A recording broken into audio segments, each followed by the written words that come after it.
नमस्कार सगळ्यांना. आजचा व्लॉग खूप फन असणार आहे. कारण आम्ही सगळे फ्रेंड्स मिळून आज भाजी मार्केटला आलो आहोत. चला तर मग आमच्यासोबत. सगळे मिळून बाहेर जाण्याची मजा काही वेगळीच असते. रस्त्यात खूप गप्पा मस्ती चालूच असणार आहे. इथे खूप फ्रेश भाज्या आहेत. शॉपिंग करताना आम्ही खूप मजा करत आहोत. फ्रेंड्ससोबत शॉपिंग म्हणजे फक्त भाजी घेणं नाही तर फुल टाईमपास असतो. कोणी बार्गेन करतंय तर कोणी फक्त हसतंय. अशा छोट्या मोमेंट्स खूप स्पेशल असतात. त्यात एक विचारते, अगं ही भाजी घेऊ का? नाही नाही ती घे, ती जास्ती फ्रेश दिसते, असं मैत्रिणीचं उत्तर असतं. आणि मग आपण लगेच ती भाजी ठेवतो आणि दुसरीकडे वळतो. बहरीनमध्ये ह्या मार्केटमध्ये सगळ्या प्रकारच्या भाज्या मिळतात. तुम्ही या व्हिडिओमध्ये पाहू शकता. ॲक्च्युली हा आमचा ओल्ड व्हिडिओ आहे आणि आज मी तो एडिट केला आहे.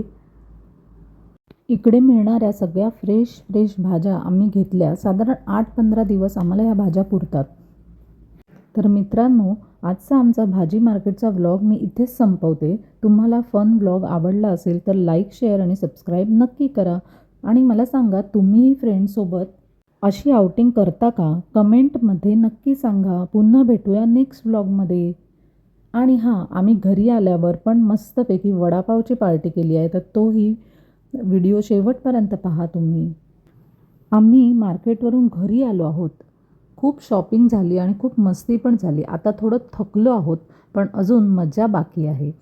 तर मी मार्केटला जायच्या आधीच वडापावची अर्धी तयारी करून ठेवली होती. म्हणजे भाजीचं बॅटर वगैरे करून ठेवलं होतं आणि आता वडापाव मस्तपैकी तळायचा होता, मिरच्या तळायच्या होत्या. तर घरचा वडापाव म्हणजे वेगळीच मजा असते.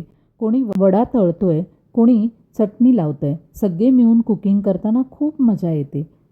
तर मित्रांनो, आजचा दिवस खूप फन गेला. मार्केट, शॉपिंग आणि शेवटी घरी बनवलेला वडापाव. पुन्हा भेटू नेक्स्ट व्लॉगमध्ये. तोपर्यंत बाय. Like, share, subscribe. आणि फायनली आमचा गरमागरम वडापाव तयार आहे. खूपच टेस्टी लागतोय. फ्रेंड्ससोबत खाल्लेला वडापाव म्हणजे डबल मजा.